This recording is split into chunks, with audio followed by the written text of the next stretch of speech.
आपके शरीर के साथ, आपको पता भी है। आप डायबिटीज की दवा खा रहे हैं, वो आपके हृदय को खराब कर रही है, हार्ट डिजीज आपको दे रही है। वही दवाई अगर आप हार्ट ठीक करने के लिए खा रहे हैं, आपकी किडनी खराब हो रही है, किडनी की दवा खाइए, लिवर खराब हो जाएगा, लिवर की दवाई खाइए, दूसरी समस्याएं शरीर में पैदा हो जाएंगी। क्या कर रहे हो आप? डंपयार्ड बना रखा है आपने अपने शरीर को। तो हमको समझ में नहीं आ रहा है। योग और आयुर्वेद, मेरे पास पेशेंट्स आते हैं बिल्कुल आखिरी स्टेज में पहुंचेंगे, जब पूरे देश के जितने भी हॉस्पिटल्स हैं इतनी मोटी मोटी फाइल्स लेकर के आएंगे कि सर पूरा हम हार गए हैं सारे जगहों से, अब आप हमें बचा लो, अब आप हमारा डायबिटीज ठीक कर दो, रेमेटाइड आर्थराइटिस ठीक कर दो। भैया जब तुम सब जगह से अपने शरीर को नाश करके आए हो तो आयुर्वेद क्या ही कर लेगा? उसमें भी बहुत सारे केसेस में पॉजिटिव रिजल्ट्स आते हैं। इतना खत्म हो जाने के बाद पेशेंट आता है, फिर भी वो ठीक होके जाता है। तो मेरा कहना यह है कि यही तुम शुरुआत में ट्राई क्यों नहीं करते? कोशिश करो ना, पहले पढ़ो, खुद भी जानो, डॉक्टर से ही पूछो। एलोपैथिक किसी डॉक्टर के पास जाओ, उससे पूछो डायबिटीज का इलाज है तुम्हारे पास, इलाज है कि नहीं, ये पूछो उससे। ये नहीं पूछना कि दवा देकर के मैनेज करना है। मैनेज तो फिर योग से कर लेंगे हम, मैनेज तो हम आयुर्वेद से कर लेंगे फिर हम, क्योंकि उसके साइड इफेक्ट्स नहीं होंगे। लेकिन नहीं, डायबिटीज की दवा खा खा के शरीर को एकदम नाश कर लो। ऐसे ही ब्लड प्रेशर के साथ है। कोई भी मुझे आकर के बताए कि एलोपैथ पे ब्लड प्रेशर का क्या इलाज है, इनके पास कोई चिकित्सा नहीं है। They are only managing. वही हम कह रहे हैं कि आप योग अपनाएंगे तो आपका थायराइड, आपका शुगर, आपका हाइपरटेंशन अपने आप मैनेज हो जाएगा और बिना किसी साइड इफेक्ट के मैनेज हो जाएगा। आपका शरीर स्वस्थ रहेगा, आपके बॉडी में जो है अच्छे हार्मोन्स बढ़ेंगे। तो हमको ये समझना है ना, ये कौन समझेगा? ये डॉक्टर्स हमको बताएंगे क्या? वो नहीं बताएंगे हमको कि ये दवा जो तुम खा रहे हो ये कूड़ा है, ये तुम्हारे शरीर के बाकी ऑर्गन्स का भी नाश कर देगी। ये हमें और आपको सामान्य बुद्धि लगा करके, तर्क लगा करके कि हमारे शरीर के लिए क्या अच्छा है। हम तेल खरीदने जाते हैं बाहर, हम बड़ा दिमाग लगाते हैं कौन सा तेल लें कौन सा ना लें, ये इसमें कौन सा गुड कोलेस्ट्रॉल है, इसमें कौन सा बैड कोलेस्ट्रॉल है। हम कोई अभी पैकेट्स, अभी देखिए बहुत जागरूकता बढ़ी है, लोग पैकेट्स खरीदते हैं, पीछे जाकर के पढ़ते हैं कि इसमें क्या है, पाम ऑयल पड़ा हुआ है, हमारे शरीर के लिए अच्छा नहीं है। दवा खरीदने जब आप जाते हो तो बुद्धि घर पे रख के जाते हो क्या?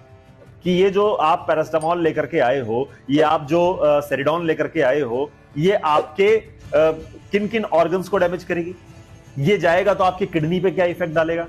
ये सब कभी दिमाग में आता है कि नहीं आता है? और अगर नहीं आता है तो क्यों नहीं आ रहा है महाराज? ये किस दिन आएगा?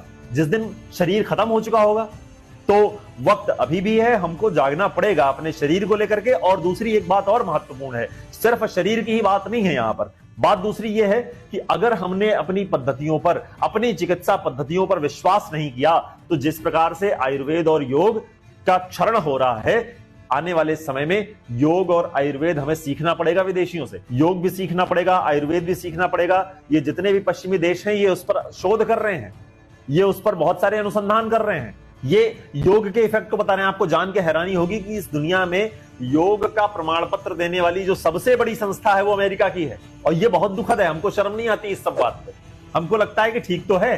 क्यों? क्योंकि हमारी मानसिकता बन गई है कि ये जो भी काम है ये वो ज्यादा अच्छा कर पाएंगे। क्यों? क्योंकि वो अंग्रेजी में बात करते हैं। अंग्रेजों ने हमारे ऊपर 250 साल जो है शासन किया, तो हमें लगता है कि अब तो जो अंग्रेजी में बोलेगा वो तो शासक है, वो तो शोषक है, वो तो हमसे श्रेष्ठ है, तो फिर उसकी बातें भी श्रेष्ठ होंगी।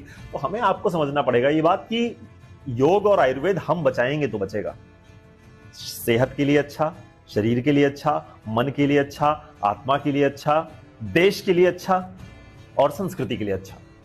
वहीं पर एलोपैथिक मेडिसिन, बहुत इमरजेंसी हो आप लो, मैं नहीं कहता, आपात स्थिति में एलोपैथ बहुत अच्छा है। किसी की हड्डी टूट गई है, जाइए एलोपैथिक ट्रीटमेंट लीजिए। मैं तो कह रहा हूं आयुर्वेद में इसका कोई इलाज नहीं हो पाएगा, आपका हड्डी टूटी हुई है तो। लेकिन जो सामान्य बातें हैं, किसी का सिर दर्द हो रहा है, अब भाई साहब सिर दर्द में आप जाकर के पेन किलर खा के क्या उखाड़ लेंगे? तो ये कौन बताएगा हमको कि भारत जो है डायबिटीज कैपिटल बनता जा रहा है, डायबिटीज इतनी तेजी से बढ़ रहा है?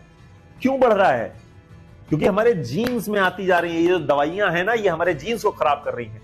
अभी आप देखते हैं ना, सनस्क्रीन एक आता है, वो सनस्क्रीन लगाने से कहते हैं कि आप जो है सूरज की अल्ट्रा वायलेट रेडिएशन से बचेंगे, आपकी स्किन जो है वो यूवी रेज से बच जाएगी, SPF 50 के ऊपर का अगर आप यूज करते हैं तो। जब ये सनस्क्रीन लॉन्च हुई थी मार्केट में 50s के आसपास, 1950 के आसपास, उसके पहले तक स्किन कैंसर के केसेस आप उठा के देखो और उसके बाद आप स्किन कैंसर के केसेस उठा के देखो, किस प्रकार से जे कर्व आया, कि किस प्रकार से हाइक हुआ है जो है स्किन कैंसर के केसेस में।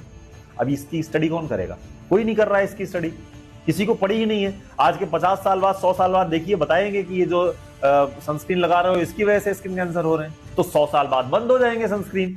उनका क्या जा रहा है? देखिए ना क्या हो रहा है। ये आज एक दवा आती है, 4 साल बाद वो दवा बंद हो जाती है, फिर पता चलता है कि इस दवाई के कितने साइड इफेक्ट्स थे। लोगों ने बहुत दवा दवा के डिस्प्रिन खाया, सिर दर्द हो रहा है डिस्प्रिन ले लो। अभी देखो डिस्प्रिन के ऊपर जो है बहुत सारे शोध ऐसी हुई कि ये जो है आपके लीवर को नुकसान पहुंचाती है, ये आपके किडनी को नुकसान पहुंचाती है, तो दवा जो है बहुत सारे देशों में बैन हो गई। सेरिडॉन जो है हम खा रहे हैं, बहुत सारे देशों में वो बैन है, हमारे यहां भी होगी। लेकिन बात यह है ना कि जिस दिन वो दवा बैन हो जाएगी उस दिन हम उस दवा को ना खाकर सुरक्षित हो जाएंगे, या आज वो दवा बैन नहीं हो और हम धकापेल मचाए पड़े हैं उस दवा की, तो उससे हमारे शरीर को जो है एडवर्स इफेक्ट हो रहा है वो कैसे ठीक होगा। ये सोचने का काम किसका है? ये जो बड़ी बड़ी फार्मेसी कंपनियां हैं ये वो सोचेंगी, या ये हमारा सोचने का काम है?